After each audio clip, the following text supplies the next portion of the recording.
நடக்கும் பருவம் வரும் பொழுது வாலை ஹோல்டு பண்ணி நடப்பாங்க.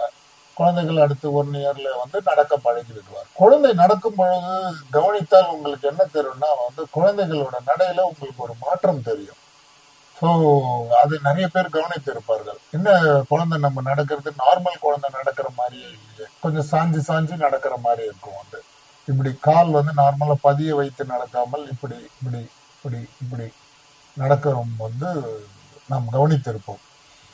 இது நார்மலா இல்ல வளர வளர சரியாயிடும். நிறைய நேரத்தில் மருத்துவர்களிடம் கண்டு நாம் காட்டும் பொழுது மருத்துவர்கள் என்ன சொல்ல, இது நடக்க நடக்க சரியா போயிடும் அப்படி. இங்கு கூர்மையாக ஒரு விஷயத்தை கவனிக்க வேண்டும்.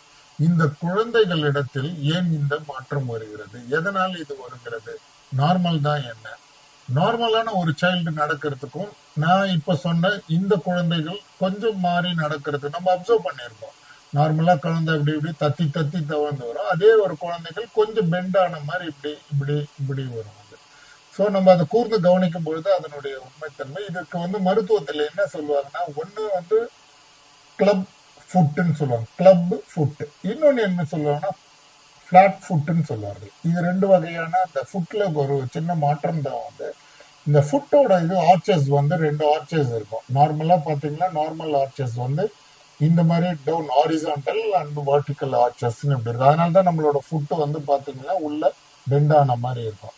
குழந்தைகளுக்கு வந்து கொஞ்சம் வந்து ஃபுட்டு வந்து கொஞ்சம் ஃபிளாட்டாவே இருக்கும் எப்பவுமே பார்க்கறதுக்கு வந்து.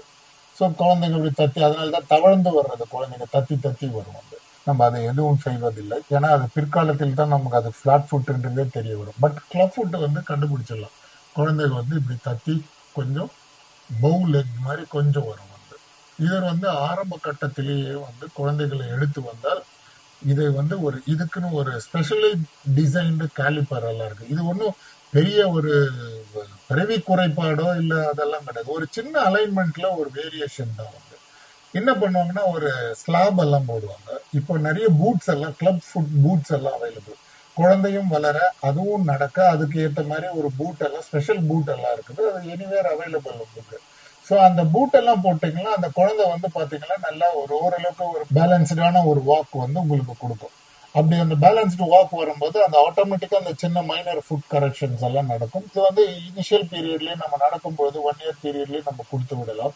இதில் கரெக்ட் ஆகவில்லை என்றால் ஒரு மைனர் சர்ஜரி பின்னாடி இருக்கிற அந்த டெண்டன்ல சொல்லுவாங்க, அதுல ஒரு மைனர் சர்ஜரி ஒன்று பண்ணி ரிலீஸ் பண்ணி விட்டா அந்த ஃபுட் வந்து நேரா வந்துடும். நேரா வந்துச்சுன்னா குழந்தைங்களுக்கு ஓரளவுக்கு நார்மல் வாக்கிங் வரும். வந்து இது ஒரு சின்ன டே கேர் ப்ரொசீஜர் பண்ணிட்டு நம்ம 3-4 ஹவர்ஸ்ல வீட்டுக்கு போயிடலாம்.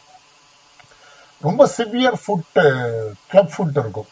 குழந்தைங்க பார்த்தீங்கன்னா இப்படி நடக்கும், வந்து அப்படியே இப்படி காலில் வடிச்சுட்டு இப்படி நடக்கும்பொழுது உங்களுக்கு வந்து அது ஒரு நல்ல ஆக்வர்டாவே தெரியும். உங்களுக்கு வந்து குழந்தை என்ன இவ்வளோ கஷ்டப்பட்டு நடக்குது அப்படின்னும் பொழுது அந்த அலைன்மெண்ட் எல்லாம் அசஸ்மெண்ட் பண்ணிட்டு ஃபுட் இப்படி இருக்கிற அசஸ்மெண்ட் பண்ணிட்டு அதுக்கு வந்து டெண்டான் ரீப்ளேஸ்மெண்ட் சர்ஜரி வந்து டிரான்ஸ்பொசிஷன் மாதிரி பண்ணுவாங்க. வந்து ஸோ இது வந்து பீடியாட்ரிக் சர்ஜன், சம் பீடியாட்ரிக் ஆர்த்தோபீடிஷியன்ஸ் எல்லாம் பண்ணுவாங்க. இந்த மாதிரி சர்ஜரிஸ் வந்து அவங்க வந்து ஃபுட் கரெக்ஷன் பண்ணி வந்து நார்மல் பொசிஷன் கொண்டு வந்து குழந்தைய வந்து நார்மலா மற்ற குழந்தை பிள்ளைகள் போல வந்து நார்மலா நடக்க வைக்கலாம் அவங்கள வந்து.